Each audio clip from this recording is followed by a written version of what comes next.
Hey everybody, how are ya? Happy Monday. I hope you guys have been having a great day. Today we're going to talk about overcoming your excuses. This is actually the last part of the series about getting out of your way of your comfort zones, overcoming your comfort zones.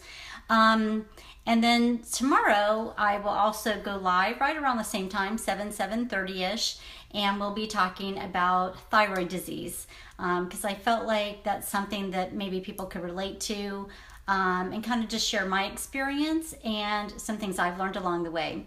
So as a reminder, I'm Carol Ward, and I am a businesswoman. I'm a daughter, a sister, an aunt. I'm a friend to many. I am a business owner. I am an entrepreneur, CEO, and owner of Carol Ward Fitness and carolwardfitness.com. And my mission in life is to help people heal their bodies from the inside out, emotionally, physically, spiritually, nutritionally, and hopefully build their confidence, give them some joy and peace, and also have a ball at life. So today, like I mentioned, we're talking about overcoming excuses, because I would imagine in our lifetime, some of you have used an excuse to get out of something. So what is an excuse and why do we use them? An excuse is more like it's like a self-defeating. Psychologists classify it as a self-defeating attitude. It is self-inflicted.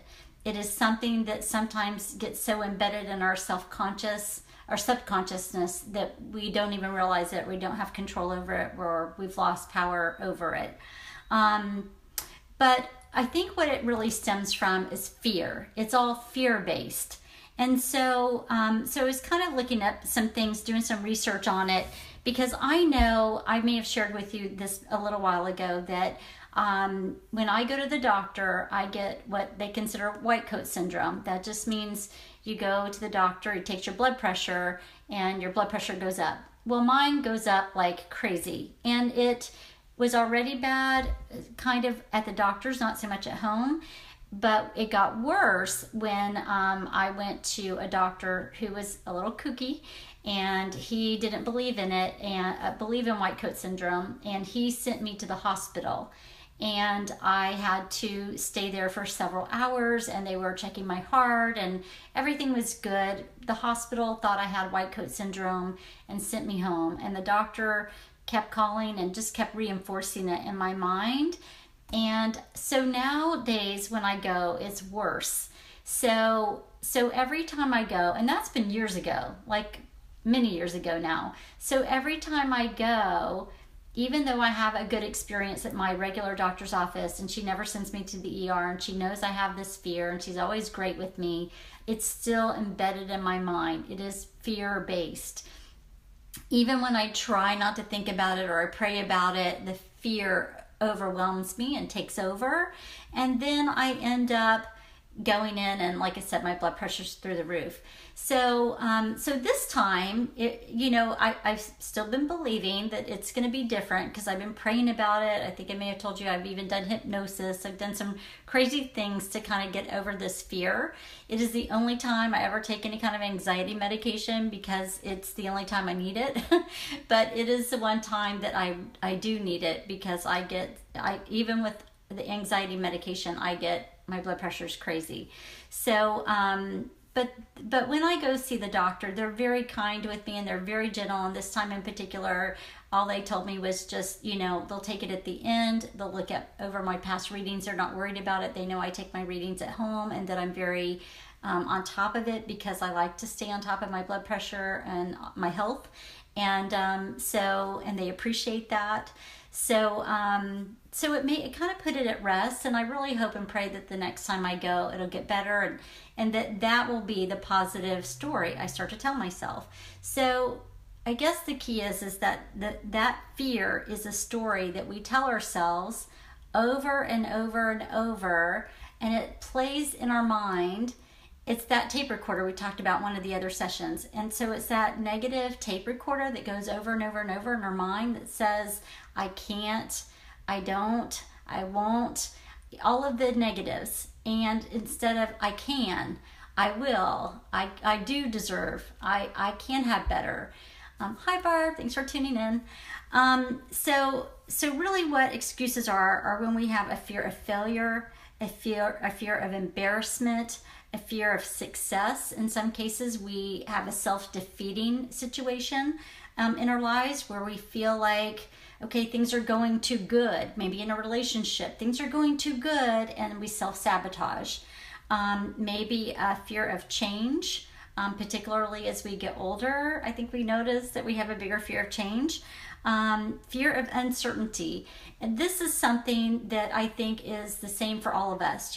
Whether it's me going to the doctor, that's my fear, or maybe it's someone's fear of going hiking or getting on a plane, or maybe it's just simple as enrolling in a fitness program or going to a gym and feeling like, am I going to see results? It's the fear of the unknown. What's going to happen? I failed before. I'm probably going to fail again. And honestly, it's about retraining our brains and rewriting that message. And again, I'm going to go back over the exercise I suggested to you guys the other night when we talked about limiting beliefs, because this fear comes from our limiting beliefs and we reinforce it in our minds all the time because we get stuck stinking thinking, right? So really it comes down to learning how to channel that into a different story and build our confidence, because a lot of times we lose confidence in ourselves and we lose confidence in that situation because of the fear overcoming. I know for me, going to the doctor, I have zero confidence. I pray about it and it still doesn't work. And so I know it is a stronghold in my life. And I think that that's important too, is if you're a believer and you believe in strongholds, it's to really know what that stronghold comes from, where it comes from, where it's rooted in. It's certainly not rooted in your faith, and to really release it. And I think as much as I try to do that, I have my hands on it. You can't, it's like a tug of war. You're giving it to God and you're taking it at the same time. You can't do both. It's got to be one or the other. So I definitely have been a work in progress in that area when I go to the doctor, but I've overcome a lot of fears too. So yes, Barb, I'm an overthinker too, and I know that, yeah, when you overthink, I've certainly been guilty of this in relationships. I've been guilty of it in I just went through something yesterday with my mom, and I started overthinking, like planning out. When you have to ask yourself, what if, then you're stuck in overthinking for sure.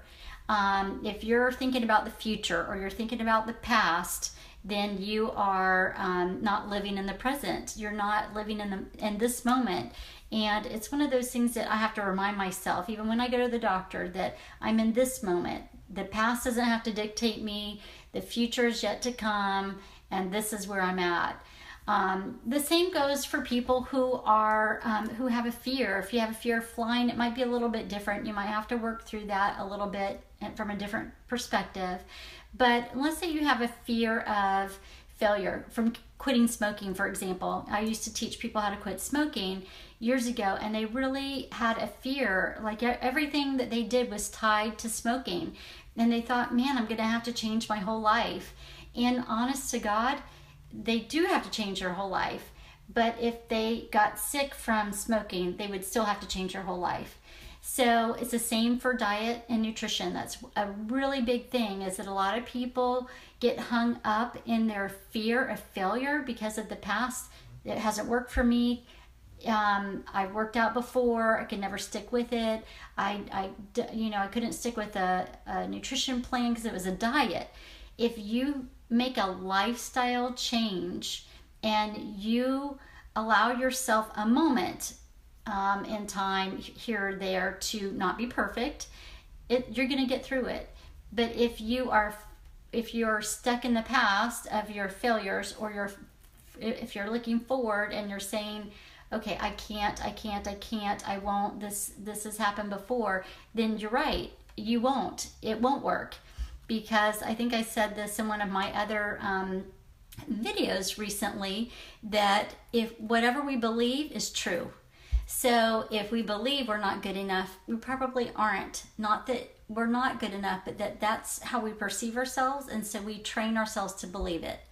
If we believe we don't deserve to get healthy or to lose weight, we train ourselves to believe that too, and we feel like nothing is going to work. Nothing is going to help us get there, and nobody can help us get there. It's a self-defeating, a self-fulfilling prophecy almost that we tell ourselves. So I would go back to writing down those limiting beliefs in pencil, and then going back and right underneath, writing down the truth in pen. So again, a limiting belief could be, I don't think I could give up my cigarettes.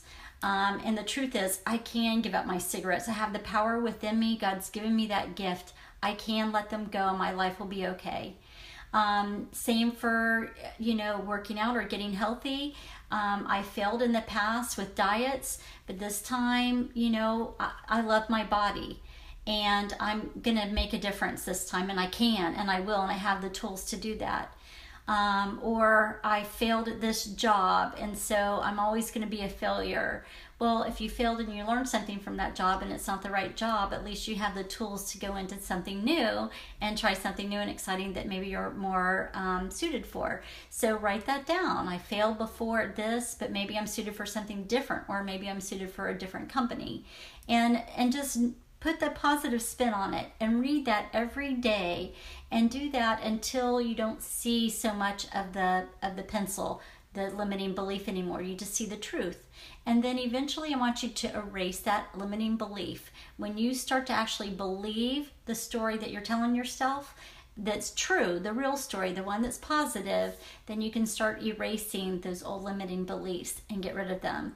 I think in my blog I gave some ideas and tips too, about using a God box and writing things down and putting it in a God box and just kind of giving it to God. It's just a visual way of submitting to Him and giving Him our problems, and a lot of times that helps people. There's a few other things in my blog at carolwardfitness.com, so you could check those blogs out, and this blog will probably be up tomorrow, so be on the lookout for it. And remember, tomorrow between 7 and 7:30 sometime I'll be doing another live, and we'll be talking about thyroid disease, and I'll just talk about sort of my introduction to it, and then we'll go from there. It's going to be a 4 to 5 part series on some of the things that I've learned along the way about thyroid disease, and hopefully it'll be something that'll help you out too. So thanks for tuning in. Thanks, Barb, for tuning in. I'm so glad that you came and offered some encouragement and support.